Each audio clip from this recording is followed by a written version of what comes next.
Eu tava achando que essa janela de transferências tava insana e acabei buscando alguns dados e números para mostrar para vocês para onde que tá caminhando o mercado de transferências e como que o equilíbrio de forças no futebol europeu tá ficando um pouco preocupante. E também como que algumas coisas parecem só não fazer sentido mesmo. Eu queria começar mostrando essa planilha que eu fiz, que mostra as 25 maiores transferências da janela de verão de cada uma das temporadas aqui. Vocês estão vendo que pode ter um negocinho esquisito, que é a letra M sumiu da planilha, né? Então tá aqui o Neymar e o Ousane Dembélé.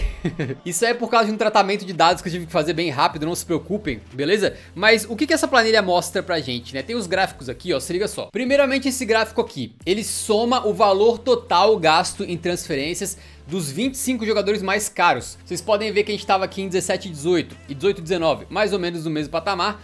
Aí vem o ano da pandemia e logo depois caem muito as transferências por 2 temporadas consecutivas, porque os times tiveram grandes impactos financeiros negativos com os estádios fechados, jogadores sem jogar por 3 meses, aquela coisa toda, né? Teve vários problemas aí. Aí começa a se recuperar em 22, 23, 23, 24 já é uma janela imensa.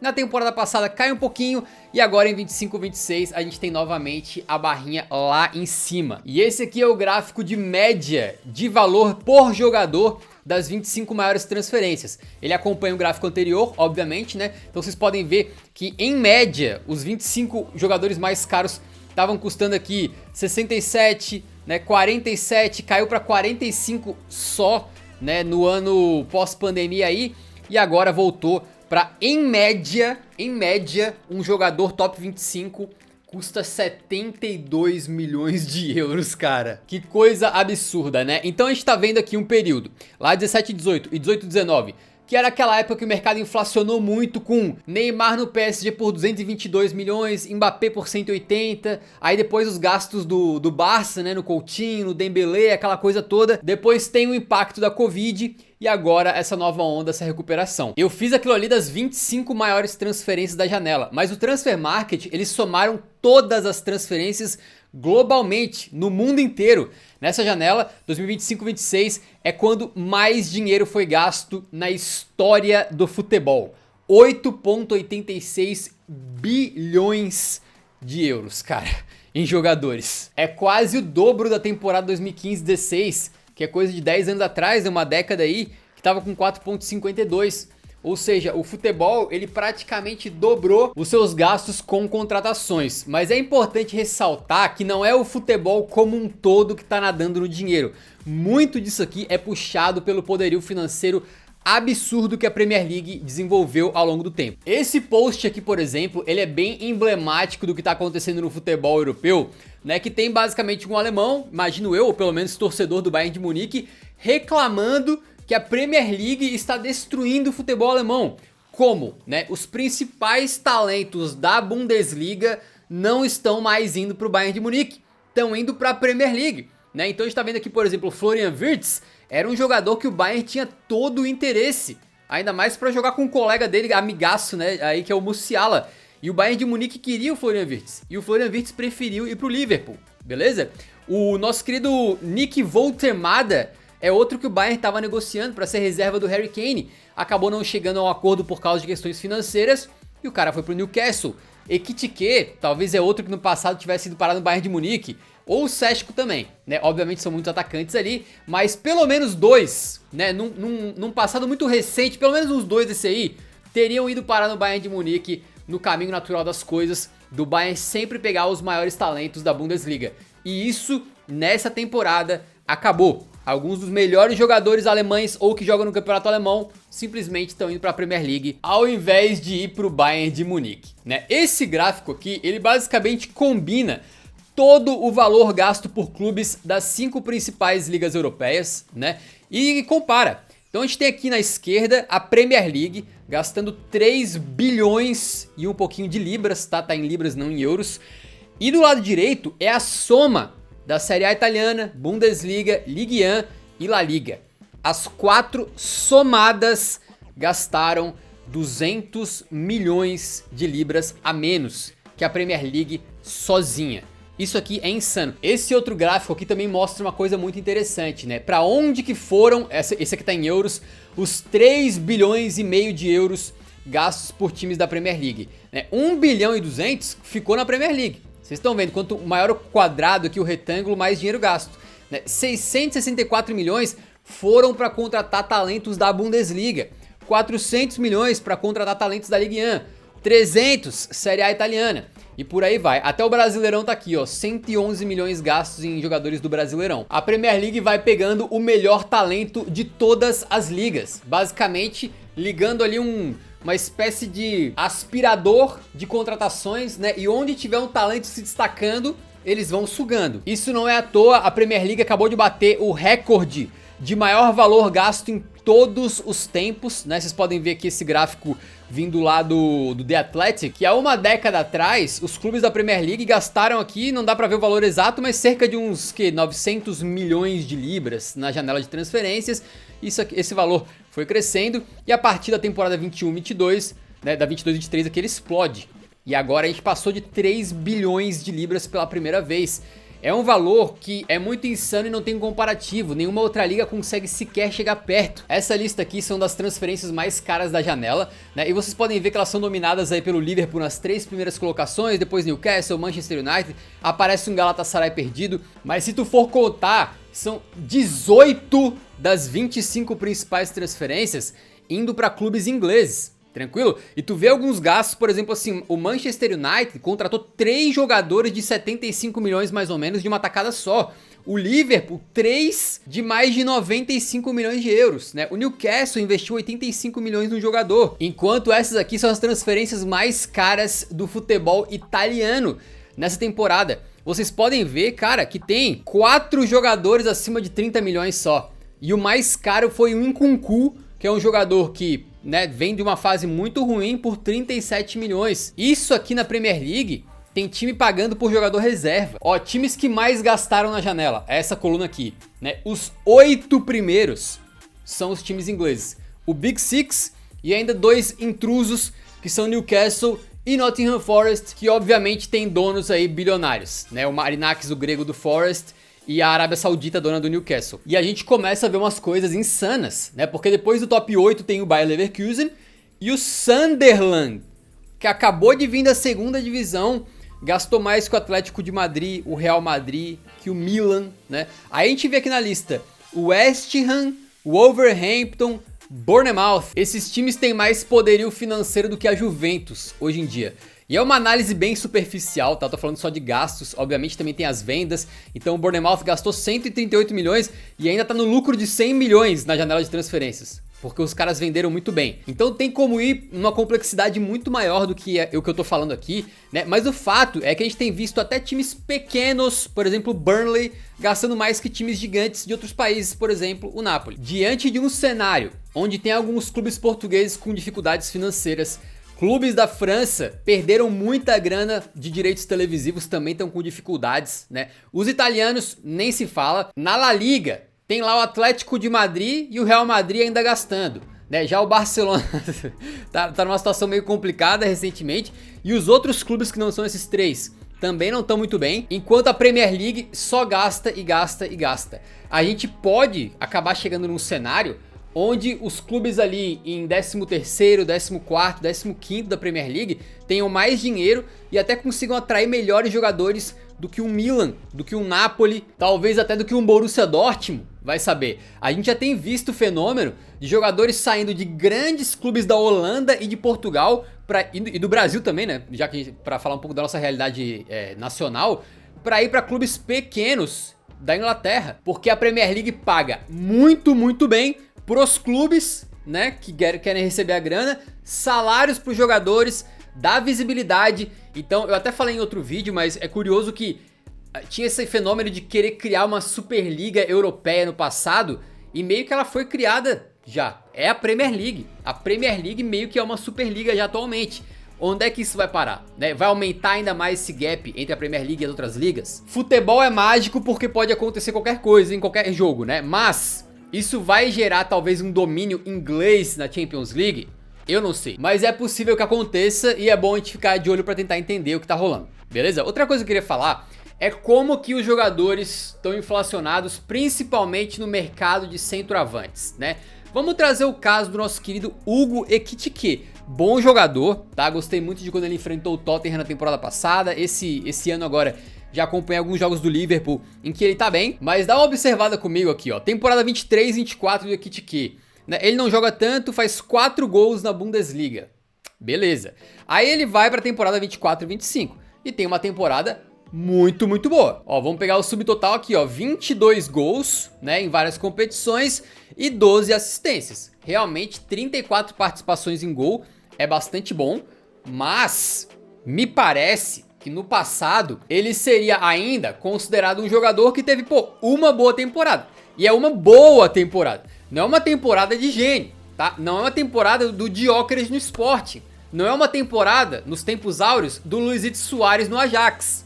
Tranquilo? Mas mesmo assim, a gente tá num mercado onde basta uma boa temporada pro cara sair valendo quase 100 milhões. O Liverpool pagou 95.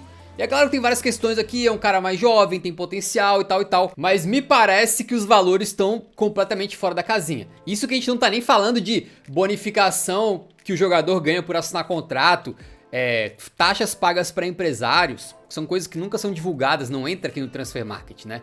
Nick Voltemada, esse camarada que tem uma carreira muito especial também, né? Porque ele é um meio que late bloomer, é um cara que começa a aparecer um pouquinho mais tarde, né? Vocês podem ver que a temporada 23-24 do nosso querido Nick Voltemada, ele jogou 30 jogos e fez 2 gols. A gente tá falando de uma temporada que acabou um ano e pouco atrás. 2 gols em uma temporada. Aí ele melhora muito na temporada seguinte, 24-25, e tem uma subida meteórica, beleza? Ele mete gol a rodo aí, ele faz gol na final da Copa da Alemanha e é campeão, ele é convocado para a seleção alemã, ele também foi bem aí em torneio de base pela Alemanha, então tem várias questões, parece ser um jogador talentoso, vi ele jogar, gosto muito do Voltemada. Agora, ele teve uma temporada boa na carreira, e é uma temporada de 17 gols, 3 assistências. 20 participações em gol, com menos jogos do que grande parte dos jogadores, é verdade, né? Mas essa temporada, uma em bom nível, eu não tô falando de um cara que tá brilhando como se ele fosse o novo Harry Kane, em bom nível, um maluco já custa 85 mangos, 85 milhões, cara. O maluco fez uma boa temporada na vida e não foi fantástica, cara, não foi fantástica. Tanto é que a gente vê uma discrepância muito grande em relação ao valor que o Transfer Market dá pra ele de 30 milhões, né? É muita doideira. E a maior insanidade de todas, né? O Bayern de Munique não quis pagar aquele valor pelo Voltemada e eles precisavam de um atacante pra ser reserva do Kane e foram atrás do Nicolas Jackson. E aí, cara, isso aqui não faz sentido, cara, não faz sentido. Eles pagaram só pelo empréstimo do Nicolas Jackson coisa de 16 milhões de euros pelo empréstimo de uma temporada. E dependendo das condições, eles podem ser obrigados a comprar o Nicolas Jackson por 65 milhões de euros.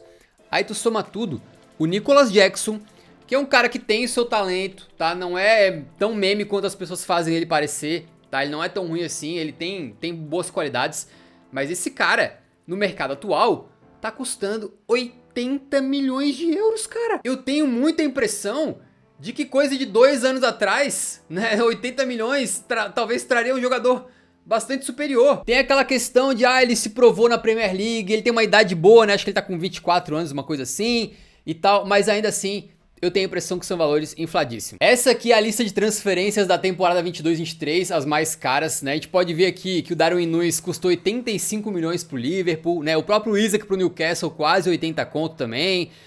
O Richarlison 58, né? Então a gente sabe que não é de hoje que os valores estão inflacionados, mas parece que a gente deu um passo à frente, né? Qualquer centroavante com uma temporadinha boa é papo de 80, 85. A gente não tá longe de um futuro onde qualquer um vai custar, tipo assim, a partir de 100 milhões, entendeu? Vai ser a base pra um cara que teve uma boa temporada, uma temporada em alto nível. Mais uma tendência que eu queria mostrar pra vocês, né, é dos valores também crescendo nas vendas dos jogadores. O Chelsea agora nessa janela foi o primeiro clube na história a ganhar mais de 300 milhões de libras vendendo jogadores. E a gente sabe que a situação do Chelsea é meio complexa porque eles vinham contratando jogador em baciada, então eles tinham muito jogador pra vender também, por isso que esse valor tá tão alto. Mas é bom ressaltar como o Chelsea é o time que melhor vende no planeta Terra. Tem alguns jogadores que, se fossem do Tottenham, o Tottenham não conseguia nem liberar de graça se quisesse, e o Chelsea consegue tirar ainda tipo 20 conto. Então os caras vendem muito bem. Tanto é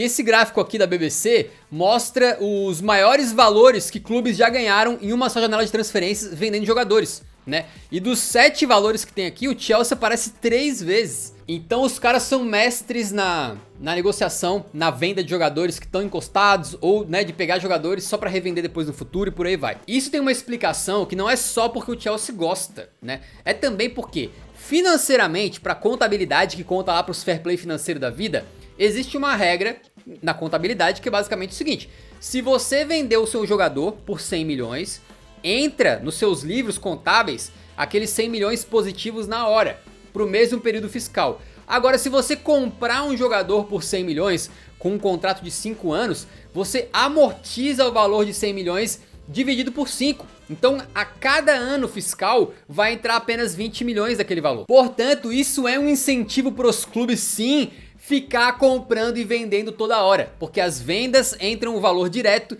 e as compras entra tudo parcelado na contabilidade do clube, beleza? Esse é um dos motivos pelos quais o Chelsea faz tantos negócios. A gente falou um pouco disso naquele vídeo especial sobre a estratégia escondida do Chelsea, né? E a gente também pode ver outros clubes fazendo coisas semelhantes, tá? Eu não tô falando que o Milan, por exemplo, mudou mais de metade do seu elenco só por causa disso, mas com certeza deve ter sido uma das coisas que ajudou. Então vocês podem ver que eles trocaram aqui, só de contratações novas tem umas 10... né, 10, 12, sei lá quantas aqui. E de jogadores vendidos, emprestados ou que foram chutados do clube, também tem uma enormidade aqui, é coisa de umas 20 e poucas, né? O elenco do Milan mudou quase que completo. A gente pode ver algo semelhante também lá no Bayer Leverkusen. Olha a quantidade de camaradas que eles compraram aqui, né? É uma infinidade mesmo. E nas vendas também foi algo semelhante, com uma grandíssima parte do elenco sendo desmontado, inclusive aquele elenco invicto lá, né, já foi praticamente todo pro buraco. Então esse é o lado negativo, se dá pra dizer assim, das regras financeiras do fair play financeiro.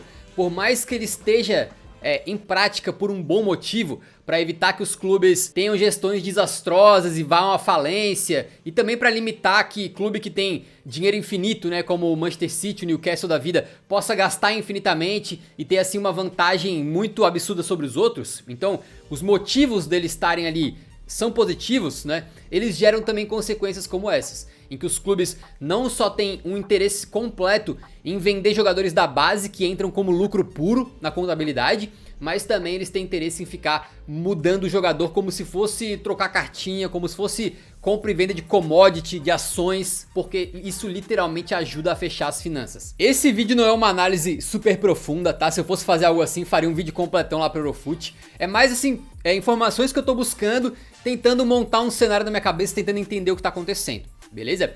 Uma das coisas que eu percebi também foi o crescimento da Liga Turca. É muita insanidade o que aconteceu lá na Turquia. Vamos dar uma olhada aqui nas transferências mais caras da história do Turcão. A gente tinha jogadores aqui na faixa de 13 milhões, né?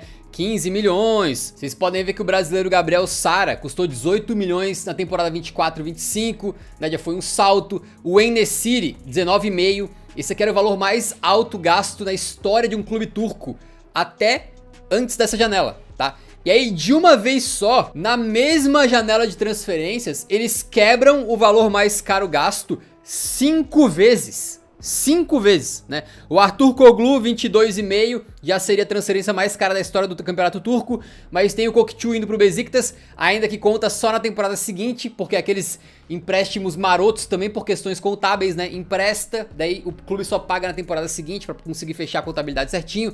E o Galatasaray, 27 num goleiro, né? 30 milhões num defensor e os 75 no Osimhen. O que é insano. Tu pensa, antes dessa janela de transferências abrir, a maior contratação da história de um clube turco tinha sido 19 milhões e meio. Aí o Galatasaray, numa paulada só, paga 75 no Osimhen. Eu vou ser bem sincero com vocês, que eu não conheço a Liga Turca e não pesquisei a fundo pra saber de onde é que tá saindo esse dinheiro, mas claramente eles estão ficando mais poderosos. E, inclusive, se tu for ver os elencos, né, de Galatasaray e Fenerbahçe, por exemplo, estão lotados de jogadores que até esses dias estavam jogando em alto nível, em grandes ligas, né? O Gala tem o Osimhen, Sané, Singo, Sara, o Davinson Sanches, o próprio Yılmaz jogou muito bem pela Turquia, olha só, Torreira, Icardi, Gundogan, né, e por aí vai. E o Fenerbahçe, né, trazendo o John Duran aí por empréstimo, o Edson Alvarez, o Arthur Koglu, En-Nesyri, Ederson, Asensio, Skriniar, né, Fred, Talisca, Nelson Semedo, muito jogador conhecido que estava jogando em grandes ligas europeias. Então é bom ficar ligado porque a Turquia está crescendo e eu não sei exatamente como é que tá o cenário lá, mas isso pode impactar, por exemplo, o mercado do futebol português, o mercado do futebol brasileiro, que são ligas que financeiramente estão mais ou menos ali no mesmo patamar e que talvez possam começar a perder competitividade para um Fenerbahçe da vida, para um Galatasaray da vida. Eu não sei. Em resumo, a Premier League tá mais rica do que nunca e gastando mais do que nunca. As outras ligas, se não conseguirem aumentar suas receitas, podem ficar para trás. Isso pode até ter impacto, por exemplo, na Champions League. Segundo lugar, qualquer atacante ou meio atacante ponta que faça uma temporada boa já tá partindo o valor do cara ali de uns 80 milhões mais ou menos, né? Como a gente viu claramente com o Voltemada. Onde que isso vai parar, né? Muito em breve, talvez daqui a 2, 3 anos, o valor base para um centroavante que faz 25 gols na temporada é 100 milhões, talvez. Terceiro ponto, a contabilidade criativa do Chelsea mostrou que as regras servem para proteger os clubes, porém, faz com que os clubes também estejam encontrando maneiras alternativas de lidar com essas situações. São esses empréstimos com opção de compra, são umas transações bem mutretosas, como foi João Félix pelo Gallagher, ou mais antigamente, né, Pjanic pelo Arthur Melo, coisa assim. E também essa compra e venda de jogadores o tempo inteirinho. E por último, o crescimento do futebol turco e como é que isso pode impactar em ligas um pouquinho menores aí, que não são a Premier League, a Bundesliga, talvez tenha uma competitividade maior no mercado de transferências. E amigos, a gente soltou um vídeo lá no canal principal com um resumão completaço aqui da janela de transferências, beleza? A gente fala de coisa de 100 contratações, vale a pena assistir pra ficar informado de tudo que aconteceu. Tenho a impressão que esse vídeo ficou um pouco desorganizado, eu falei muita coisa assim, né, meio que no improviso, mas espero que vocês tenham entendido meus pontos. Deixem as opiniões de vocês nos comentários também e inscreva-se no canal de Cortes do Eurão pra acompanhar a temporada aí comigo.